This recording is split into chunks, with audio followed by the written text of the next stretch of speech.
On the show this week, Honda's WRV takes on the Hyundai i20 Active and Maruti Vitara Brezza. And we also give our first impression of the larger-hearted Datsun Redigo 1.0. SUV? Well, that's an extremely popular term with the Indian car buyer. Now, originally, it was meant for something that was sporty and had great off-road credentials. But with the growing popularity of the segment, everyone wants to cash in on the craze, and the definition lines have definitely blurred. These days, it's meant for anything from a plumped-up hatch to something with higher ground clearance and a more upright stance. Well, we have cross hatches and we have compact SUVs. There are some that are styled ground up to look like an SUV, like the Brezza. It's not beefy and butch, but it has the upright stance with the massive 198mm of ground clearance and the blackened pillars with a contrast roof that adds a dash of style. There are the cross hatches like the i20 Active, which doesn't really have any sheet metal changes and looks very similar to the i20. There is just cladding, clearance has been raised to 190mm and roof rails have been added to give it the necessary muscle. There is the Honda WRV, and it's not just cladding and ground clearance changes. Honda have given the Jazz an entirely new beefier front, revised the rear, given it larger tires with wider rubber and raised the ground clearance to 188mm. Of course, there's additional cladding and roof rails too. Now, with the recently launched WRV, a lot of you wrote in to us wanting to compare it at both ends. So that's exactly what we're going to do today. We decided to pit it against its two most popular rivals. At one end, the Hyundai Active i20, a crosshatch, and at the other end, a compact SUV, the Maruti Suzuki Brezza. Well, let's see where the WRV stands. Let's take a look inside the cars. Now, the one that offers the best visibility, the most commanding position, and the most SUV-like feel from behind the wheel is most definitely the Brezza. Now, the Brezza does use a lot of parts from across the Maruti range, and you can see them all over the cabin. The lower plastics are also just that, a bit low. However, you do get all the bells and whistles. You get infotainment system with touchscreen, climate control, and a lot more. And you can add a lot of jazz to this cabin in terms of patterns and colors as well. Also, it remains a practical cabin.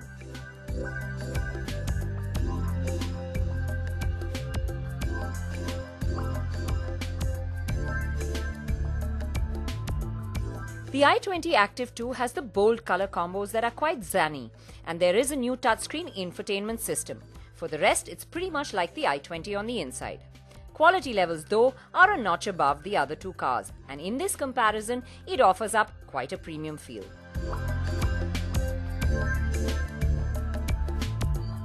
The letdown, though, for the Active i20 is its seating position. Now, the Active i20 feels very much like the i20. It feels car-like. In fact, it feels no different. You sit quite low. And in this kind of a battle, it just doesn't give you that commanding feel that you would like.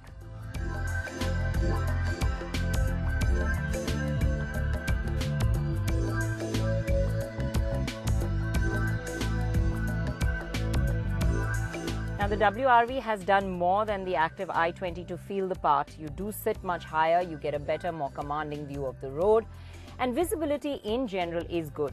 However, despite the quarter glass area, this A-pillar that leans so far forward does impede vision around corners. For the rest, the interior of the WRV is very similar to the Jazz, and it shares the same feeling of space, and the cabin feels large and airy. The large supportive seats are comfortable. You also get a touchscreen for infotainment and climate control, and the gear lever, though sportier, doesn't really fit into this beefed up feel and feels quite like a chicken leg. But let's take a look at what all these cars can pack into their boots. Now, the WRV's boot has the most space and the lowest loading lip, making it the most practical. But we missed those flip and fold seats that we saw in the Jazz, which would have allowed us to open up more room when needed. Now, the Brezza does come in a close second, but the loading lip is higher, the wheel wells do intrude. However, you can split the seats 60-40 and flip them forward to open up more room. Still, those seats are pretty plump and they don't really fold flat. where they do fold flat is in the Active i20. Now this may not have as much room as the others and maybe the smallest, but when you flip those 60-40 split seats, they fold absolutely flat and open up more room as well. At the other end, the WRV and the Active i20 get both petrol and diesel variants, but the Brezza comes only with a diesel, so it's the diesels in comparison today.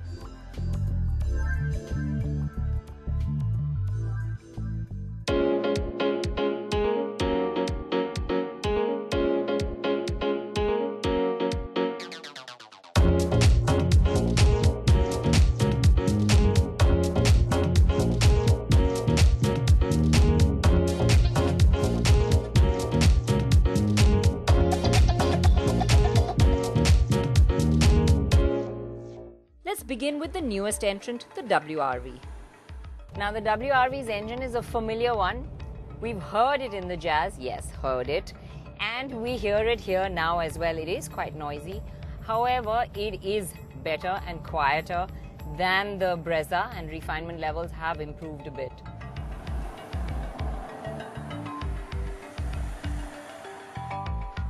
As far as performance goes, it's familiar as well. It pulls cleanly from low revs and it builds up power nicely. There are no sudden surges or meaty, punchy mid-range like there is in the Brezza. But then the fact that there are no spikes and dips in that power are what make it so drivable, whether it's city or out on the highway. However, you hit the 4000 RPM red line really quickly, and that's where it gets noisy. So it's better to shift gears up a little early to save yourself from the clatter. The clutch is light and easy, and the gears slot in well too.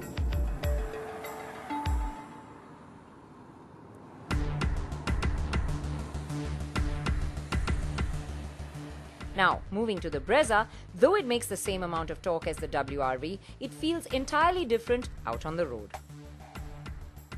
Now, the engine of the Brezza is really lethargic below 2000 RPM. So, when it's traffic conditions, you are going to have to work the gears to get a move on. However, once that needle passes the 2000 RPM mark, you get this nice surge of power. It's got a meaty, punchy mid-range, which really makes it fun to drive. But the surge in power is not always comfortable, and it takes getting used to, especially in slow-moving traffic.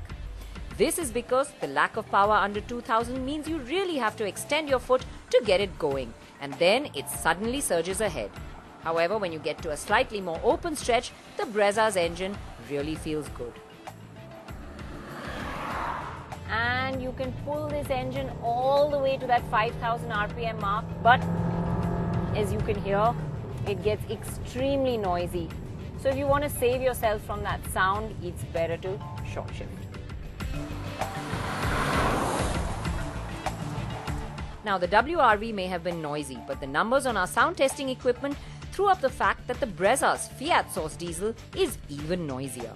So definitely shift gears quicker and avoid pushing it to the red line to cut out the engine drone.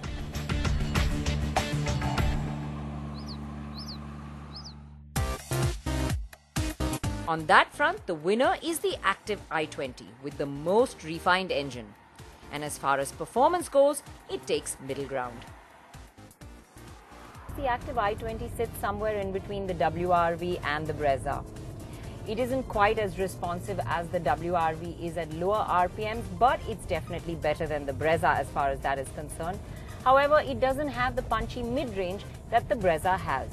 This is far more a linear acceleration, and you never really lack for power.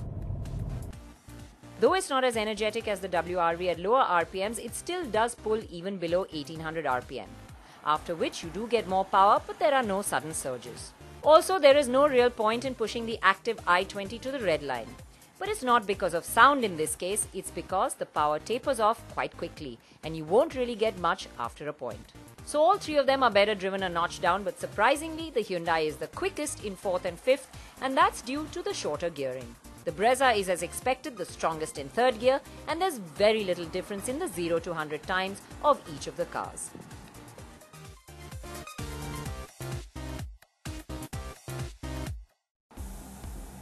As far as handling goes, all three models use EPS, but each one handles differently. The Brezza being the highest one would expect some body roll. Now overall, the Brezza's steering is light and easy to use, which makes it very nimble in traffic.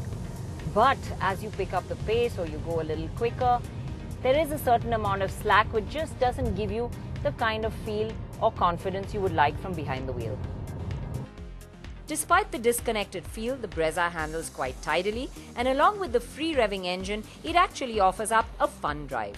The Active i20 handles light and easily too in traffic, and though the steering is one of the better Hyundai steerings, it still doesn't offer the kind of connect to make you completely confident. The WRV steering strikes quite a nice balance between feeling light and easy in the city and building up quite a nice heft as you pick up the pace and go around corners.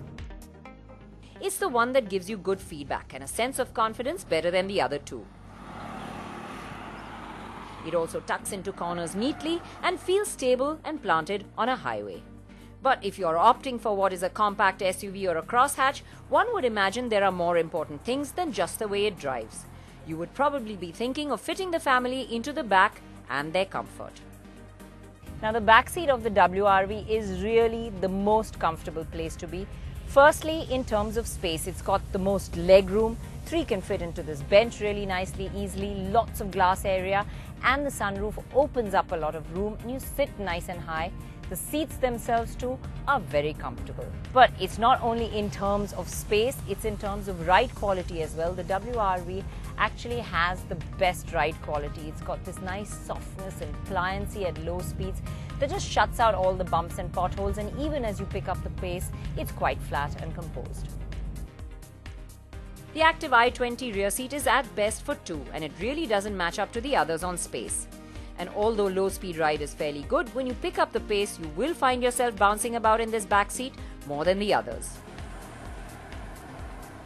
Now the taller, more upright stance of the Brezza does open up a lot of headroom, so it feels quite spacious at the back. You get good enough leg room, and the bench is wide enough for 3 people as well. But as far as comfort goes, the ride quality is on the firmer side, and it does let a lot more of the road filter through to the passenger than the other 2 cars. It also thuds through potholes.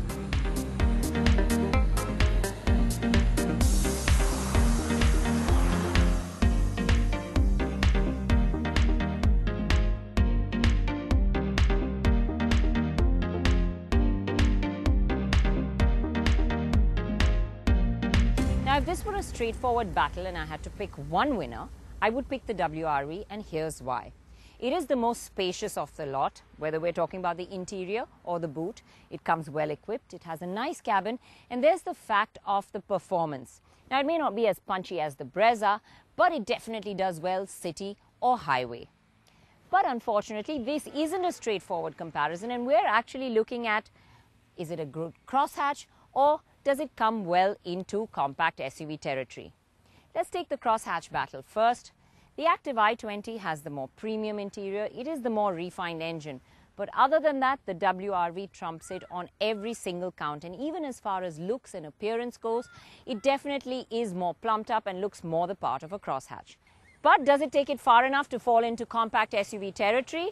Well, we think not. Now, despite the fact that the battle between the WRV and the Maruti Suzuki Vitara Brezza is fought very, very closely on every technical count, as far as appearance goes, the Brezza definitely has more attitude, looks far more the part of a compact SUV. And we're not only talking about the exterior, we're talking about the experience from behind the wheel as well. So if it's compact SUV you're looking for, the Brezza is still a winner.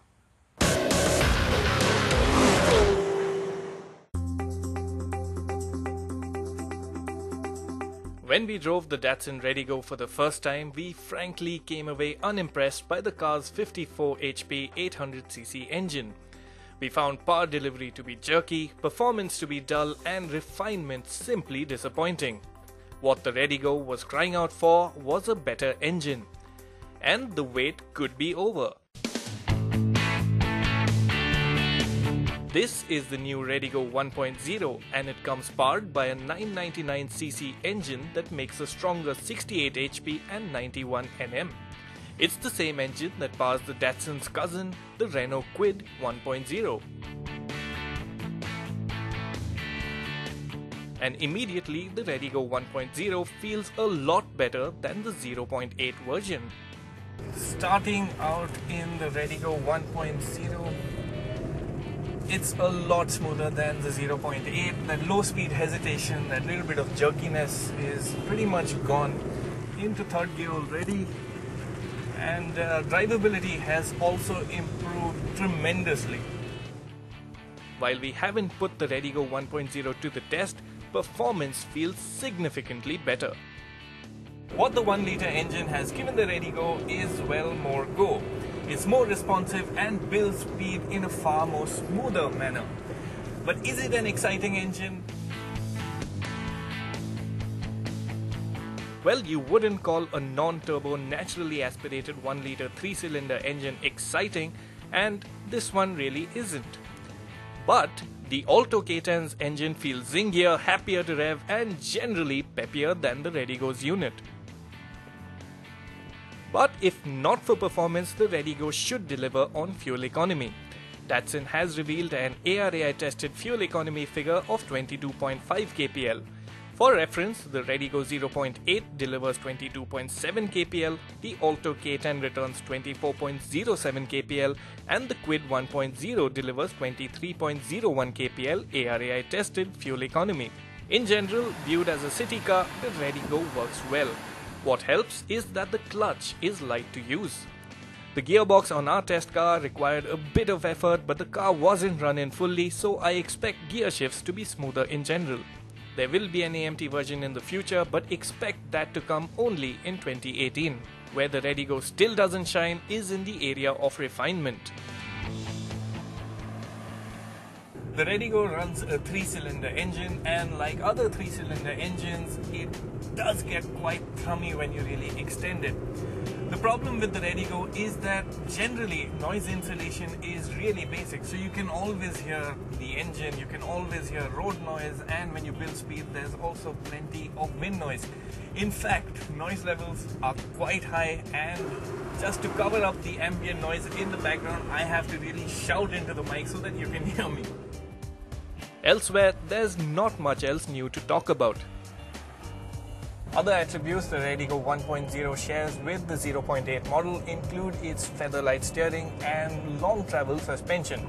Now the steering is light, but it has absolutely no feel. It almost feels like a video game console steering wheel. But if you think about it, it's light and makes the car really maneuverable, so I think that should count for the majority of buyers.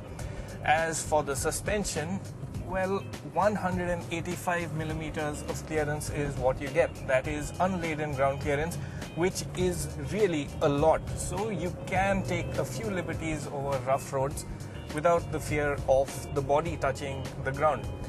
The thing is, the Datsun suspension is set up a bit stiff, so you will feel more of the bumps than you would in some of its rivals.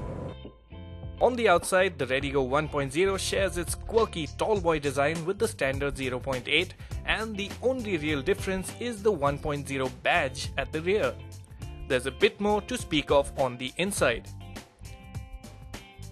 As part of the update, Datsun has also given all Redi-GOs 0.8s and 1.0s a new color theme for the cabin. So out go the grey plastics and in come black plastics.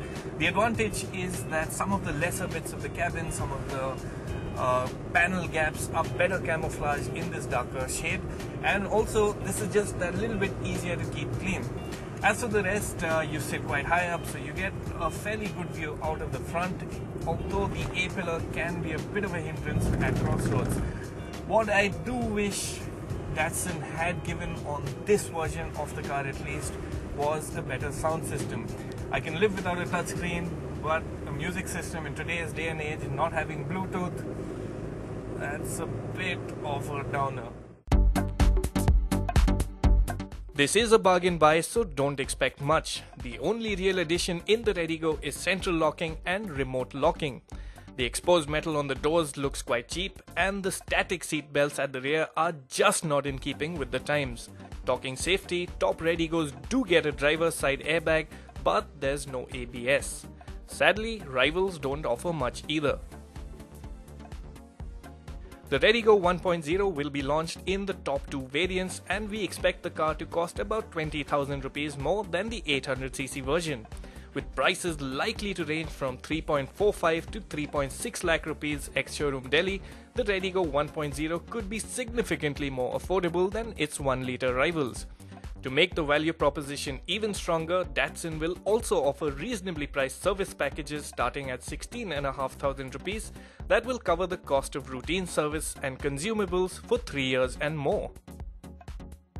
So in all, the Redigo 1.0 is a marked improvement over the 0.8 version and is seriously the version to buy if you're really looking at a Redigo.